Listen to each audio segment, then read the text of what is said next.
السلام علیکم جی، ویلکم کرتا ہوں آپ کو مرتضیٰ گارڈن چینل پہ جی۔ آج میں جس پودے کے بارے میں آپ کو بتانے والا ہوں اس کا آپ کو نام بتاؤں گا۔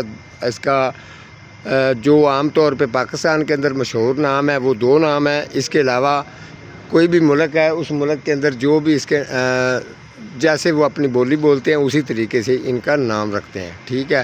تو یہ پودا جو ہے اس کے بارے میں آپ کو جو ہے نا مکمل طور پہ اس کی آپ کو سمجھاؤں گا، تاکہ آپ کے یہ پودا آپ گھر میں لگائیں تو آپ کا اس میں فائدہ کیا ہے اور نقصان کیا ہوتا ہے۔ تو یہ ساری چیزیں اسی پروگرام کے اندر آج میں آپ کو بتانے والا ہوں، ٹھیک ہے جی۔ اس کا یہ ایک تو اس کا نام ہے جی سٹوپا بھی اس کو کہتے ہیں۔ مارون کلر کے پتے ہوتے ہیں نیچے سے اور اوپر سے اس کے پتے ہوتے ہیں گرین، ٹھیک ہے۔ دوسرا نام ہے جی اس کا جٹ روپا، ٹھیک ہے جی۔ اچھی طرح سے آپ نے سمجھتے جانا ہے۔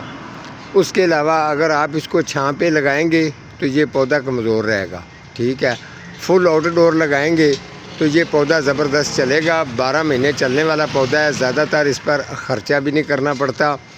اور جو اس کے ساتھ دوسرا جٹ روپا ہوتا ہے جو جس کے پتے گرین ہوتے ہیں، اس کے اوپر جو ہے وہ تیلا وغیرہ سفید جو ہوتا ہے وہ زیادہ اٹیک کر جاتا ہے۔ اس پودے کے اندر خوبی یہ ہے کہ اس کے اوپر سفید تیلا وغیرہ اٹیک نہیں کرتا، حالانکہ وہ بھی جٹ روپا ہے سٹوپا ہے اور یہ بھی جٹ روپا سٹوپا ہے۔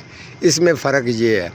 دوسرے نمبر پہ آپ اگر اس کو گھر کی کسی جگہ پہ اگر آپ اس کی باڑ بنانا چاہتے ہیں تو ایک ترتیب بنا کے سیدھی لائن بنا کے اگر اس کے 2-2 فٹ کے کیپ پر اگر پودے لگائیں گے تو اس کی بڑی خوبصورت ایک سینری بنے گی اور یہ خوبصورتی بھی دے گا۔ ساتھ ساتھ میں اس کا ڈبل کلر کا جو ہے پتا ہے، اس کے علاوہ جی جو گلابی کلر کے یہ اس کو ساتھ ساتھ گچھوں کی صورت میں اس کو پھول بھی آتے ہیں۔ تو آپ کو بتا دوں اس کی زیادہ کیئر نہیں ہے۔ مہینے میں صرف اس کو ایک دفعہ آپ نے تھوڑی سی گوڈی کرنی ہے۔ اس کے علاوہ اگر آپ اس کو واٹرنگ زیادہ دیں گے تو پتوں کا کلر جو ہے وہ تھوڑا سا چینج ہو جائے گا، یعنی کہ زیادہ خوبصورتی نہیں دکھائے گا۔ اگر آپ اس کو واٹرنگ کم دیں گے یہ پھول بھی زیادہ دے گا اور اس کے علاوہ جو ہے اس کی خوبصورتی بھی جو ہے وہ زیادہ ہوگی۔ تو مہینے میں ایک دفعہ آپ نے اس کو کھاد ڈالنی ہے، ایک دفعہ گوڈی کا میں نے بتا دیا ہے۔ اس کے علاوہ اگر آپ بھی اس کو کسی بھی نرسری پر خریدنا چاہتے ہیں، یہ ایک بالکل سنگل سی ایک سٹک ہوتی ہے، وہ پودا نہیں آپ نے لینا۔ جو پودا بشی بنا ہو، تھوڑا سا نیچے سے اچھا خوبصورت لگ رہا ہو، تھوڑا سا مدر یعنی کہ چھوٹی چھوٹی ہائٹ جس کی محسوس ہو رہی ہو، وہ پودا آپ نے لینا ہے۔ اگر گملے میں لگانا چاہتے ہیں تو گملے کی آپشن میں آپ کو دے دیتا ہوں، یا 14 انچ 16 انچ یا 18 انچ 2-3 سائز کے اندر ہی یہ زیادہ خوبصورت لگتا ہے۔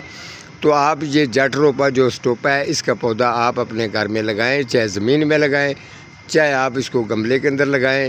معمولی سی بالکل اس کی کیئر ہے۔ یہ پودا آپ خرید کے لے کے آئیں اور اپنے گھر میں اپنے گھر کو خوبصورت بنائیں، اس جیسے پلانٹس پودے لگائیں۔ تو ٹھیک ہے جی، آج کا میرا اتنا ہی پروگرام تھا جی۔ ملوں گا کسی اگلے پروگرام کے ساتھ، تب تک اللہ نگہبان۔